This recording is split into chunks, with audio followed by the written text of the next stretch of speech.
Hej og velkommen til Follow the Mink.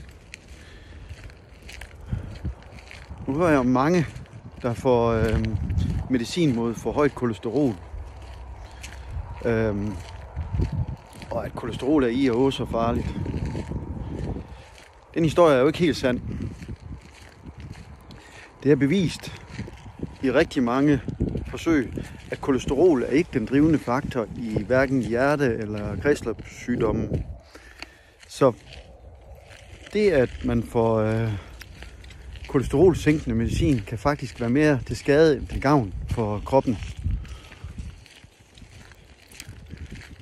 Når man har hjerte- og karsygdomme, så skyldes det ofte inflammationer i blodkarrene, altså i selve blodårene og i kroppen i det hele taget. Inflammationen, den kommer ikke fra kolesterol. Inflammationen, den kommer fra for højt blodsukker og for højt insulin.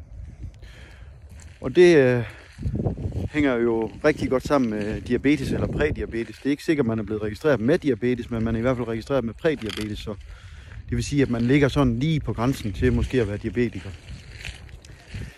Men det, der sker, det er, at når der er for højt blodsukker i kroppen, så pumper kroppen insulin ind, fordi blodsukkeret er farligt.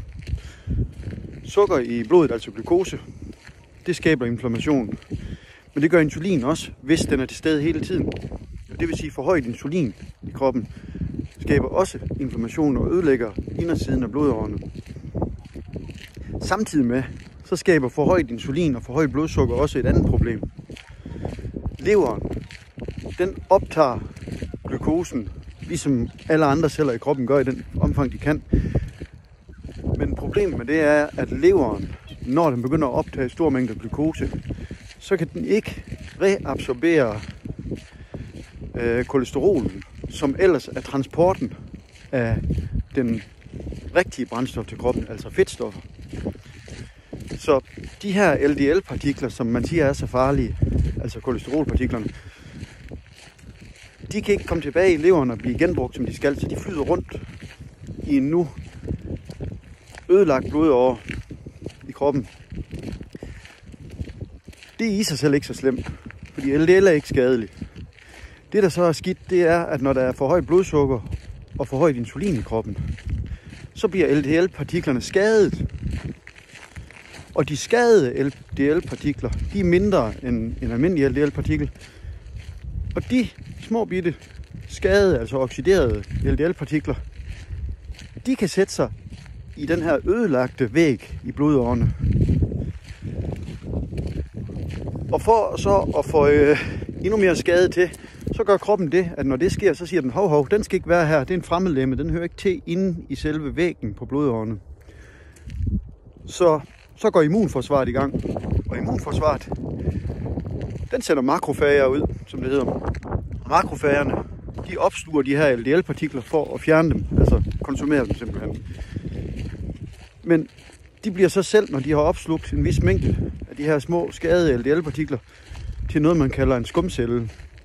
Altså en stor klat, kan man sige, fyldt med de her LDL-partikler. Og de sidder nu inde i væggen på blodåren, og kan ikke komme derfra igen. Det danner plak i blodårene. Og den plak, det er den, der kan være farlig.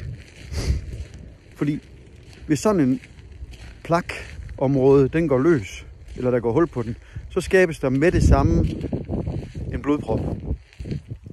Fordi at blodet begynder at klumpe lige så snart den her partikel, det her plak, det kommer ud i blodåren. Så begynder blodet at klumpe rundt om og reagere, som om der var et sår. Det er blodpropper. Det er pivfarligt. Men som I kan høre, så er det igen ikke LDL. Det er altså ikke kolesterol, der er det farlige her. Det er for højt blodsukker, det er for højt insulin, der er farligt. Og så kan vi træde et skridt længere ud og sige, hvorfor har man for højt blodsukker? Ja, det kommer af det, man putter ind i spalten her. Det er simpelthen et spørgsmål om at spise for mange kulhydrater. Og bliver man ved med det, kroppen kan sagtens håndtere, at du spiser nogle kulhydrater en gang imellem. Selv jeg spiser carnivore, det vil sige, at jeg spiser ikke kulhydrater til daglig. Men har en af ungerne nu lavet hjemmebagt kage, så spiser jeg da selvfølgelig et stykke. Man skal vælge sine kampe. Det kan kroppen sagtens håndtere en gang imellem. Men hvis en gang imellem bliver til hver dag, hvis man spiser kulhydrater hver dag, hele året rundt, så vil man automatisk have blodsukkeret kørende højere op, end det skal, hele året rundt. Og det vil sige, så skal insulinen også arbejde hårdere. Og så, som vi snakkede om før, alle de her systemer går så i gang. Og det skaber over tid de problemer, man har med kredsløbssygdomme og livsstilssygdomme, som diabetes og blodpropper og hjertefejl osv. Så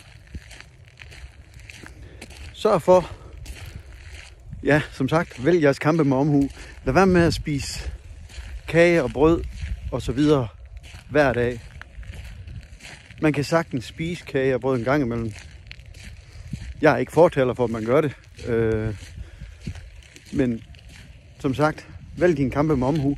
Men alt, hvad der indeholder sukker, det skaber glukose i kroppen. Alt, hvad der indeholder stivelse, det skaber glukose i kroppen. Og alle, og jeg mener virkelig alle typer plantekost, om det er korn, grønt kål, hvad du nu kan finde på, frugt, alt, det er bygget af stivelse og sukker. Så det er det, der skaber de her livsstilssygdomme, vi ser. En kost lav på kulhydrater, keto, carnivore og hvad de ellers kalder det, er den rigtige type kost til mennesker. Mennesker er ikke skabt til at spise store mængder planter. De kan godt spise lidt. Det er en måde at overleve på, kan man sige. Hvis du ikke kan skaffe animalsk føde, altså kød, fedt fra dyr, så er det en måde at skaffe føde på. Det er, at man kan som menneske. Det er derfor, vi er så fantastiske. Vi lever overalt i verden. Man kan overleve på andet. Men det er at overleve. Det er ikke at leve. At leve og have det godt, det har man, når man spiser store mængder kød og fedt. Det der kroppen fungerer bedst, der får den alt, hvad den skal bruge. Det gør den ikke fra planter. Mange siger, at man får vitamin K fra kål. Ja, man får vitamin K1 fra kål. Men det kan kroppen ikke bruge til ret meget. Den kan kun omdanne ca. 5% af K1 til det, vi skal bruge, altså K2-vitamin. Så på den måde, for eksempel, der har man et problem. Hvorimod, hvis man spiser kød, jamen så er det K2-vitamin, man får direkte og i rigelige mængder. Og sådan er det med rigtig, rigtig mange ting. Også mange, der siger, men du kan sagtens få proteiner fra planter. Jo, det kan du da, men ikke fulde, komplette proteiner. Du kan godt få proteiner fra forskellige bønneplanter og så videre, men det er ikke fulde og komplette proteiner, som det er fra kød. Så de har ikke det hele. Du kan ikke få carnitin fra en plante, for eksempel. Så der er rigtig mange ting, du ikke kan få, men du kan få alt, hvad kroppen skal bruge fra kød og æg. Og det siger jo sig selv, at kroppen den er bygget af de her ting. Så er der mange, der siger, jamen hvordan kan en ko så blive så stor og stærk, fordi den spiser der kun græs? Jo, det gør den, men den optager ikke græs. Det den gør, det er, at den har, til forskel fra os, har den for det første 4 maver, for det andet et kæmpestort tarmsystem. Og det gør, at hele det her proces her, den foregår ved hjælp af bakterier. De her bakterier, de skaber ud af græs fedt og proteiner, og det er det, koen optager. Affaldsstoffen fra bakterierne, når de arbejder med græsset, det er fedt. Og restproduktet, når bakterierne de dør, det er proteiner. Og det er det, koen den optager og bliver stor og stærk af. Så på den måde fungerer det. Vores tarmsystem fungerer ikke sådan. Vi har en meget lang, tynd tarm. Den er beregnet til at optage fedt og proteiner. Så har vi en meget kort tyktarm. Det er så der, vi skulle fermentere ting, hvis vi skulle fermentere noget. Og så i vores blindtarm. Men vores blindtarm er slet ikke stor nok. Hvis man kigger på en abes blindtarm, er den jo meget, meget større end vores. Og den kan fermentere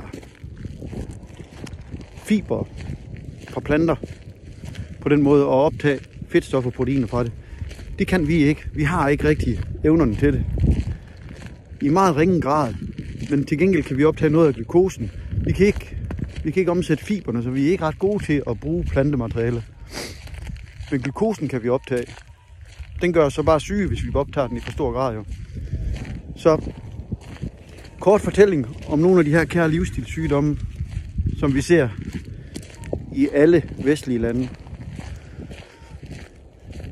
Tag hånd om egen sundhed. Det er ikke altid folk rundt om jer hjælper jer med det. Kageordninger og så videre. Tænk jer om. Vælg jeres kampe med omhu. Står der nu noget rigtig fantastisk hjemmebagt, jamen så tag da et stykke, herregud.